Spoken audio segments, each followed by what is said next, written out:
नमस्कार मित्रांनो, मी ओंकार. आपल्या पॉडकास्टमध्ये सगळ्यांचं स्वागत. पुणे पुस्तक महोत्सव 2025 चालू झालेला आहे.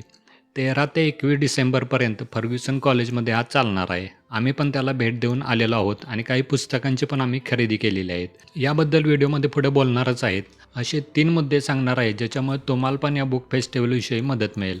पहिला मुद्दा तो म्हणजे आम्ही कुठली पुस्तके खरेदी केली, आम्हाला किती डिस्काउंट मिळाला आणि एकूण कितीपर्यंत डिस्काउंट मिळू शकतो. हा झाला पहिला मुद्दा. दुसरा मुद्दा तो म्हणजे एवढी प्रदर्शनाची हाईप कशासाठी आहे? एवढं प्रसिद्ध का म्हणून झालं आहे प्रदर्शन? म्हणजे नो डाऊट 800पेक्षा जास्त स्टॉल्स आहेत, 50 लाखांच्यापेक्षा अधिक पुस्तकं आहेत, शिवाय सांस्कृतिक कार्यक्रम पण आहेत. पण याच्याशिवाय असं काय कारण आहे ज्याच्यामुळे एवढे लाखोंच्या संख्येनं लोक तिथे येतात, वाचक तिथे आवर्जून हजेरी लावतात? याचं काय कारण आहे ते तुम्हाला नक्कीच माहीत नसेल. ते आपण दुसऱ्या मुद्द्यामध्ये बघणार आहे. आणि तिसरा मुद्दा तो म्हणजे प्रदर्शन मोठं आहेच, 3 तासांच्या पेक्षा जास्त वेळ लागतो, त्यामुळे आपल्याला भूक तर लागणारच आहे. त्यामुळे आपण काय काळजी घेतली पाहिजे जेणेकरून आपले खाण्यापिण्याचे हाल होणार नाहीत तिथं, हे पण आपण बघणार आहे. चला तर मग सुरू करूया. सुरू करण्याआधी एक महत्त्वाचं लक्षात ठेवलं पाहिजे, की जर तुम्ही Google मॅपच्या आधारे येणार असाल तर तुम्ही चुकू शकता. कारण Google मॅपला जर तुम्ही फर्ग्युसन कॉलेज असं टाकलं तर तेथून मेन एंट्री नाही आहे, वाहनांची एंट्री दुसऱ्याच गेटमधून आहे. त्याबद्दल माहिती पाहिजे असेल तर याच्या आधीचा व्हिडिओ आपण बनवलेला आहे. त्याची लिंक वर आय कार्डमध्ये किंवा खाली डिस्क्रिप्शनमध्ये देतो, तो तुम्ही चेक करू शकता. चला तर मग पहिला मुद्दा, आम्ही कुठली कुठली पुस्तकं खरेदी केली आणि किती डिस्काउंट मिळाला आम्हाला. चला वन बाय वन बघूया. तर पहिलं पुस्तक आहे हे फॉरेन बायोग्राफीज ऑफ राजा शिवछत्रपती. याच वर्षी हे पब्लिश झालेलं आहे पुस्तक. म्हणजे रोहित पवारांनी त्याचा अनुवाद केलेला आहे.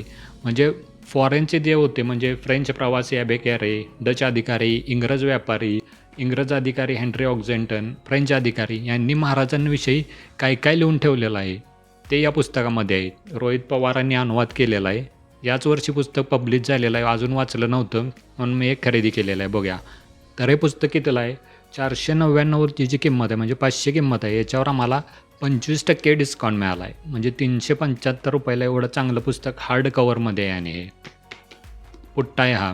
हार्ड कवरमध्ये ₹375 फक्त आहे. कृष्णा पब्लिकेशनचं हे पुस्तक आहे. ते तुम्ही घेऊ शकता नक्कीच. दुसरं पुस्तक त्यामध्ये सगळ्यांना माहीतच असेल, वपुर्झा. कॉलेजमध्ये असताना वाचलं होतं हे मी. वपू काळेंचं पुस्तक आहे. छोटे छोटे पॅरेग्राफ आहेत. जीवनाविषयी अत्यंत गहन तत्त्वज्ञान सोप्या आणि खुमासदार भाषेत सांगण्याचं कौशल्य वपू काळेंच्याकडे आहे, माहीतच आहे सगळ्यांना. हे पुस्तक मेहता पब्लिकेशनचं आहे. याची किंमत ₹250 आहे. 10% डिस्काउंट मिळाला याच्यावर, म्हणजे ₹225 हे पुस्तक मिळालं आम्हाला. तिसरं पुस्तक आम्ही घेतलं हे गोष्टी माणसांच्या, सुधा मूर्तींचं पुस्तक आहे. मी वाचलेलं आहे, माझ्या बहिणीनं वाचलं नव्हतं त्यामुळे आम्ही हे खरेदी केलं. हे पण मेहता पब्लिकेशनचंच आहे. याच्यावर पण 10% डिस्काउंट मिळाला.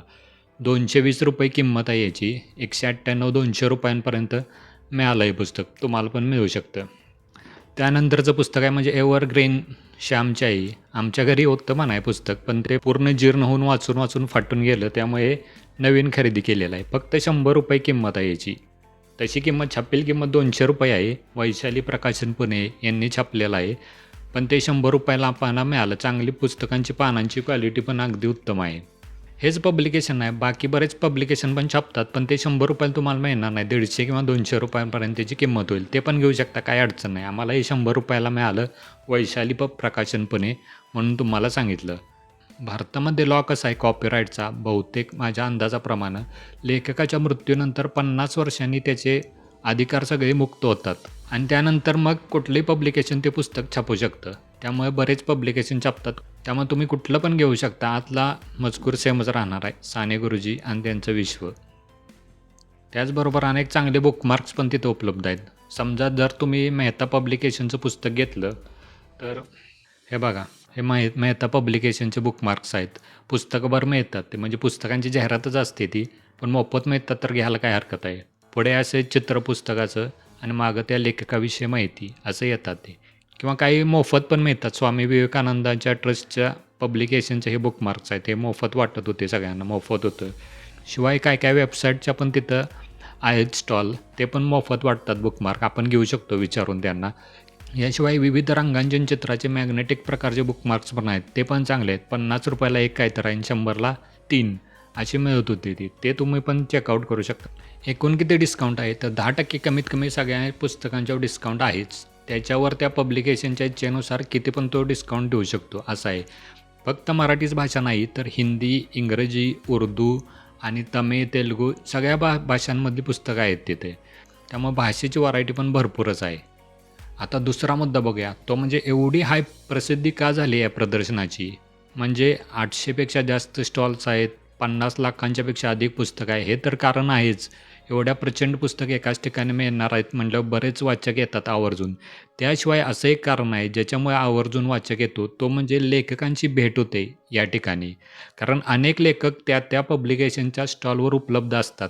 म्हणजे ते पण भेट देतात आवर्जून आणि वाचक आणि लेखक यांची भेट घडते तिथे. आणि काय पुस्तकांचं प्रकाशन पण तिथेच होतं. जरुरी नाही की ते मोठ्या स्टेजवरच होईल. छोट्याशा त्या स्टॉलमध्ये पण बऱ्याच पुस्तकांचं प्रकाशन होतं या ठिकाणी. त्यामुळे पण अनेक लेखक आणि वाचकांची पहिली पसंती झालेला आहे हा पुण्याचा महोत्सव. त्याचे आपण आता व्हिडिओज, फोटो पण बघत असू की वाचक लेखकांची भेट होते ते म्हणून. त्यामुळे पण लोक इथे आवर्जून भेट देतात.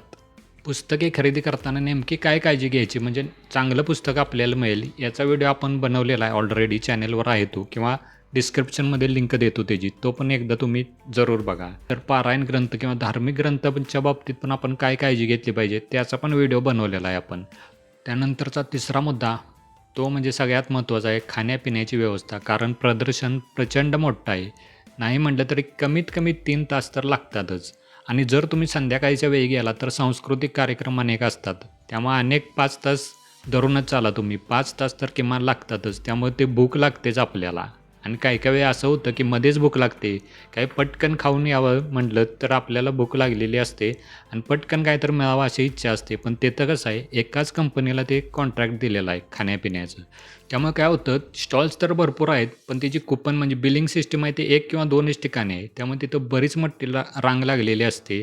अर्धा ते 1 तास त्या रांगेतच जातो. त्यामुळे आपला मूड ऑफ होतो खरं तर. पहिल्यांदा तर खाऊनच जावं घरातून किंवा बरोबर काहीतरी आपण घेऊन जावं, ज्याच्यामुळे आपल्याला लाईनमध्ये लागून उगाचच अर्धा 1 तास आपला वाया जाणार नाही. ही काळजी आपण घेतली पाहिजे. आणि पाण्याची बाटली पण बरोबर ठेवलेली चांगली. तर हाच होता आजचा व्हिडिओ. पसंत आला असेल तर आता 4 कामं करा तुम्ही. पहिलं काम म्हणजे लाईक करा व्हिडिओला. दुसरं काम तर म्हणजे सबस्क्राईब केलं नसेल तर सबस्क्राईब जरूर करा, कारण आपण असेच उपयोगी व्हिडिओ घेऊन येत असतो. चॅनेलवर जाऊन आपण मागं बघितलं तर एकसुद्धा व्हिडिओ तुम्हाला फालतू मिळणार नाही. सगळे एकूण एक सगळ्यांच्या उपयोगी पडतील असेच व्हिडिओ आपले असतात. तिसरा म्हणजे हाईप करू शकता व्हिडिओला तुम्ही. लाईकची स्टॅप जरा स्क्रोल केले की हाईप असा ऑप्शन येतो, तिथं पण हाईप करू शकता, म्हणजे जास्तीत जास्त लोकांना हा बघायला मिळेल व्हिडिओ. आणि चौथी गोष्ट तो म्हणजे शेअर करा. ज्यांना पुस्तकांची आवड आहे, ज्यांना भेट द्यायची आहे प्रदर्शनाला, त्यांच्याशी शेअर करू शकता किंवा आपल्या सोसायटीच्या कॉलनीच्या ग्रुपमध्ये पण शेअर करू शकता. तर आजच्या व्हिडिओमध्ये इतकंच. पुढच्या व्हिडिओमध्ये भेटूया. जय हिंद, वंदे मातरम.